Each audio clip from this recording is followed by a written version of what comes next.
Ok, então pessoal, nós estamos aqui com o nosso arquivo do Grasshopper e aí eu vou passar algumas configurações antes de nós passarmos para a configuração do código para gerar as pranchas para serem impressas e depois a gente montar nossa luminária. Então os primeiros aspectos que nós precisamos mudar aqui é alguns tamanhos. Então hoje nós temos aqui esse parâmetro que seria do comprimento da luminária e a largura. Então eu vou clicar duas vezes nesse elemento, vou dar um nome para ele, no caso aqui eu vou colocar comprimento, dar um OK. E no A aqui, que sai pelo eixo Y aqui, que seria o tamanho no eixo Y, eu vou colocar largura, tá? Largura. Então aqui nós temos esses dois e nós vamos criar um grupo, tá? Considerando esses dois parâmetros que são importantes para nós modificarmos nossa luminária. Eu vou manter aqui, que nem eu tinha comentado com vocês em sala de aula, 270 mais ou menos por 270. E aqui, ó, eu vou colocar, seria esse parâmetro aqui, é aquele que a gente consegue deixar mais redondo o elemento ou menos redondo. Eu vou deixar o meu aqui nessa faixa aqui de 2 mais ou menos. Para nós está bom, né? E aqui, ó, esse fator é de altura, né? Esse comprimento eu vou deixar os dois a mais ou menos 27 aqui, que nem eu tinha comentado com vocês, para ele ficar quase que redondo. Eu posso clicar aqui e digitar 270 por 270, né? E aí ele fica redondo, eu acho.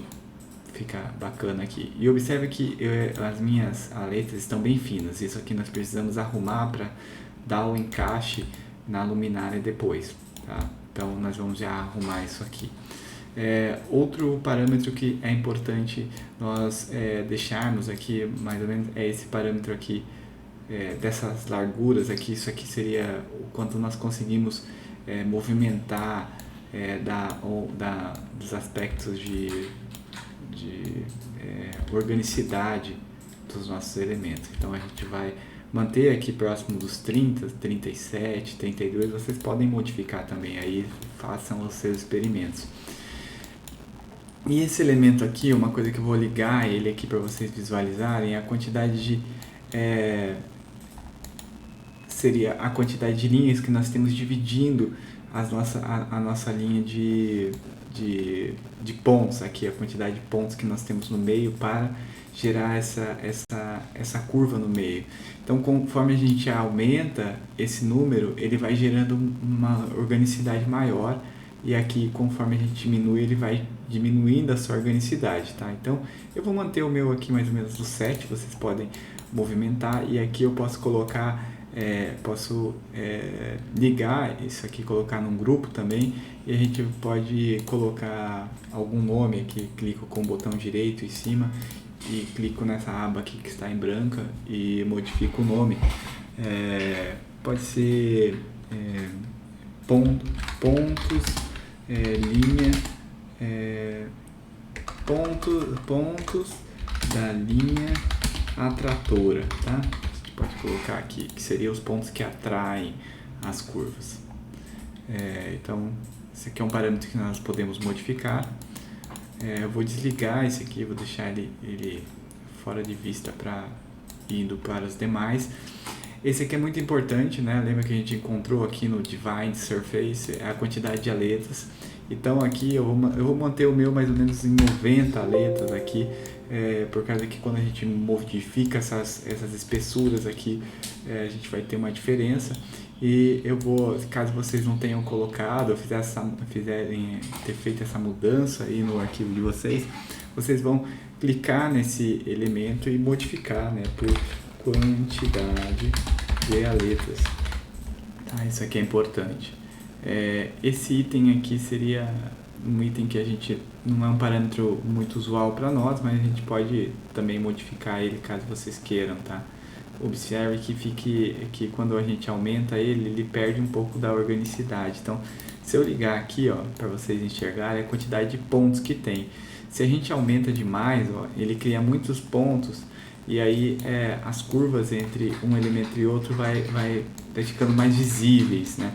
Então, é um parâmetro que vocês podem modificar, mas no caso, se vocês quiserem aumentar a organicidade, pode deixar assim umas linhas mais curvas mesmo, sem muita aparência, pode-se dizer assim, das curvas. Vocês podem deixar no 7, 8 aqui, tá? Observe que conforme a gente aumenta e deixa muitos pontos, ele fica meio quebradinho. Ó, essas curvas, por mais que elas sejam elas continuam sendo curvas, elas começam a ficar com uma quebra mais acentuada.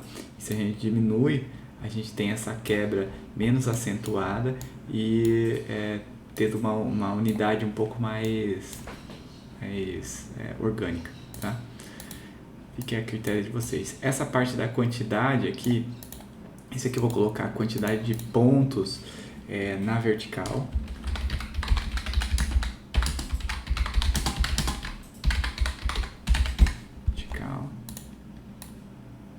Eu errei aqui, vertical, né?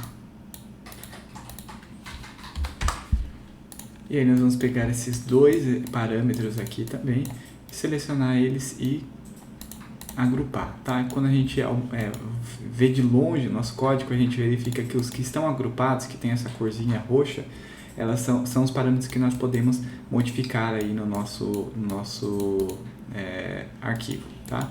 Então, agora eu vou esconder esses elementos aqui para continuar a configuração.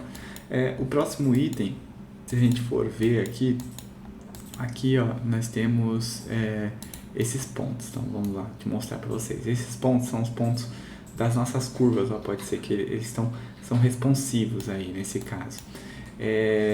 Quando a gente, deixa eu ligar esse aqui não vai aparecer nada mesmo, mas quando a gente vem aqui para o próximo ponto, esse aqui, ó, vai aparecer essa curva aqui, a gente verifica que esses pontos aqui, eles são responsivos a esses parâmetros, tanto esse grep mapper quanto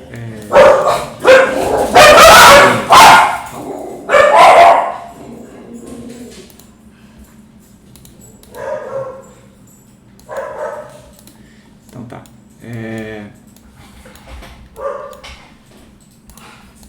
Então, eu vou esconder esse elemento aqui, mas só para mostrar para vocês que esse é um parâmetro que a gente vai movimentar também. E esse aqui eu vou esconder também, vou esconder para não prejudicar nossa visão aqui de entender um todo. Vou esconder também esse mínimo e essa curva aqui interpolada. Tá? Vamos lá. Então, esse primeiro graph mapper aqui, ó, se a gente modificar ele, ó, a gente mexe na espessura dele, tá? E aqui é a mesma coisa, ó. Então aqui a gente consegue modificar a espessura dos nossos elementos. E aqui eu vou mudar também esse final aqui, eu vou clicar 2 vezes e modificar esse 5 aqui, eu vou colocar até 50, tá? E aí eu tenho uma possibilidade de aumento da espessura de uma forma mais geral, para que ele fique uma espessura maior aqui, ó, fique mais ou menos uns 3 centímetros, 4, né, dessa ponta inicial aqui. Se eu pegar uma linha, vou mostrar para vocês. Aqui, ó, a gente tem mais ou menos uns 25 milímetros, então dá uns 2 centímetros, que é mais ou menos o que a gente precisa ali no máximo para fazer o encaixe entre as aletas e as aletas de cima do código.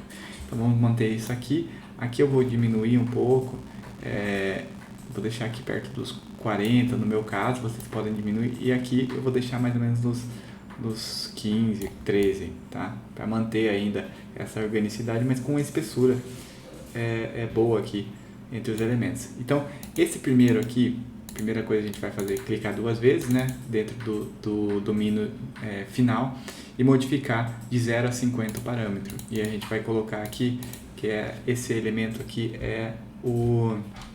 a espessura, espessura da letra, né? Espessura não, seria espessura na vertical, na horizontal da letra. Então vou colocar espessura horizontal a letra.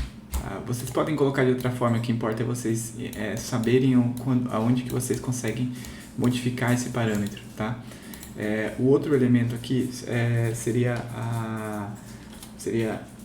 a espessura do meio, né? Esse aqui, ó, movimenta o meio, basicamente, das nossas aletas. Então, aqui, ó, a gente pode colocar a espessura da linha intermediária ou a linha atratora, né? Espessura da linha atratora das aletas. Então, vou colocar espessura, linha atratora, aletas. Tá. Após isso, vou selecionar esses dois aqui e agrupar eles para ficar um pouquinho mais, para a gente conseguir localizar esses elementos também. E esse elemento aqui, ele também diz, por exemplo, a gente pode movimentar ele e as aletas elas vão modificando junto, olha só. Tá? Mas isso só quando a gente tem esses parâmetros próximos dessa largura. Tá? Então, por enquanto, para essa aula é isso. E aí, no próximo vídeo, eu explico para vocês um pouco mais sobre os demais parâmetros que vocês precisam. Então, nesse aqui a gente mexeu comprimento, largura, pontos da linha atratora, quantidade de pontos vertical que sai do divide surface. E depois nós viemos aqui para o Graph Mapper na construção de um domínio e modificamos a espessura da linha atratora das aletas e a espessura horizontal das aletas, tá? Então depois a gente vê os demais itens aqui. A gente vai continuar com os demais no próximo vídeo.